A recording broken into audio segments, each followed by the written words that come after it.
আসসালামু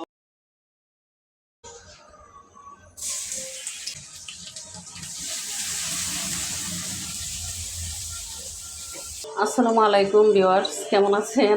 আজকে আমি আপনাদের সঙ্গে শেয়ার করব আমি একটা আনকমন একটা তরকারি রান্না করব। আসলে এটা সচরাচর সবাই রান্না করে না, এটা আমার নানু রান্না করতো। আমি আমার নানুর কাছ থেকে শিখছি। ইলিশ মাছের মাথা বেটে তারপরে আলু দিয়ে রান্না করতো, আলু ভাজি দিয়ে, একদম ভাজা ভাজা। আমি কীভাবে রান্না করতেছি আপনারা আমার সম্পূর্ণ ভিডিওটা দেখুন, আমার সাথে থাকুন। হলুদ গুঁড়া পরিমাণ মতো দিয়ে দিলাম, লবণ, মরিচের গুঁড়া, জিরার গুঁড়া,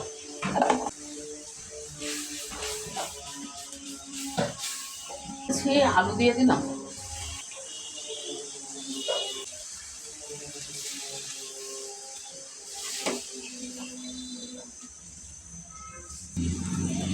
একদম সাধারণ মশলা দিয়ে রান্না করতেছি, এটাতে তেমন কোনো মশলা লাগে না।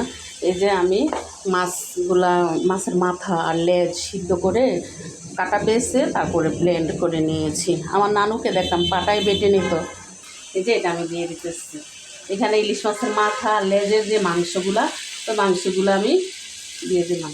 একটু কাটাগুলো না পরে মাঝে মাঝে একটু কাটা তো থাকে, যতই বাসি ব্লেন্ড করলেও হয় না, গুঁড়া হয়।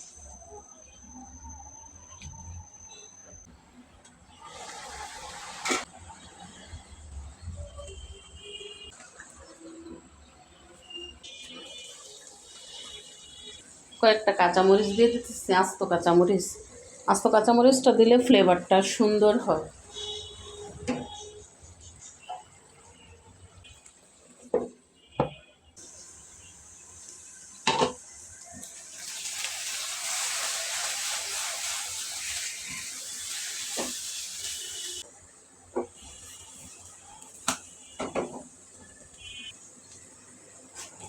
তো এবার প্রায় হয়ে গেছে রান্নাটা, একদম একটু ভাজা ভাজা করে নিতে হবে, যেহেতু এটা ইলিশ মাছ, তো একটু লাল লাল ভাজা ভাজা হলে খেতে ভালো লাগে।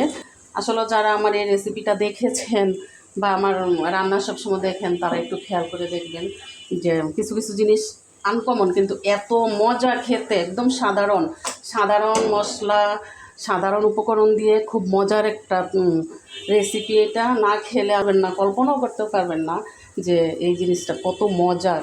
এটা আমার নানুর রেসিপি। আমার নানু অনেক যত্ন করে রান্না করতো, অনেক মজা ছিল আমার নানুর রান্না। একদম সাধারণ রান্নাগুলোকে আনকমন করে রান্না করতো, খেতে খুবই ভালো লাগতো। এটা গরম গরম ভাত একটু লেবুর সঙ্গে কী যে ভালো লাগবে, আপনারা একবার বাসায় ট্রাই করে দেখবেন। খুবই মজা, ইলিশ মাছের মাথা আর লেজ। আর আমাকে কমেন্ট করে জানাবেন যে কেমন লেগেছে আপনাদের কাছে এই রান্নাটা। আর যদি আপনাদের কাছে ভালো লাগে তাহলে অবশ্যই আমার ভিডিওটাকে একটু লাইক কমেন্ট শেয়ার করে দিবেন। আমার ছেলে মেয়েরা খুব পছন্দ করে, আমার হাজব্যান্ড খুব পছন্দ করে।